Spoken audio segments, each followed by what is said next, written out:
Hi everyone, welcome to all. Pregnancy series log first of the month. First month ಪ್ರೆಗ್ನೆನ್ಸಿಲಿ ಏನು check ಮಾಡ್ತಾರಪ್ಪ ಅಂದರೆ dating scan. ಇದ್ರ ಬಗ್ಗೆ ಇಲ್ಲಿ ತಿಳ್ಕೊತಾ ಹೋಗೋಣ. ಈ ರಿಪೋರ್ಟ್ನ ವರದಿ ಈ ಥರ ಇದೆ. ಗರ್ಭಾಶಯದ ಒಳಗಡೆ ಒಂದು ಜೀವಂತ ಭ್ರೂಣ ಇದೆ.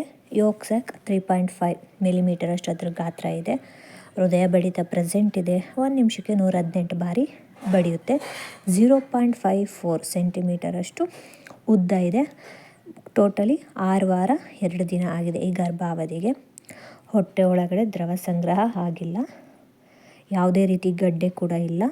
ಸಾಮಾನ್ಯ ಗಾತ್ರ ಮತ್ತು ರೂಪದಲ್ಲಿದೆ. ಗರ್ಭದ್ವಾರದ ಉದ್ದ 32 ಮಿಲಿಮೀಟರ್ ಅಷ್ಟು ಸಾಮಾನ್ಯವಾಗಿದೆ.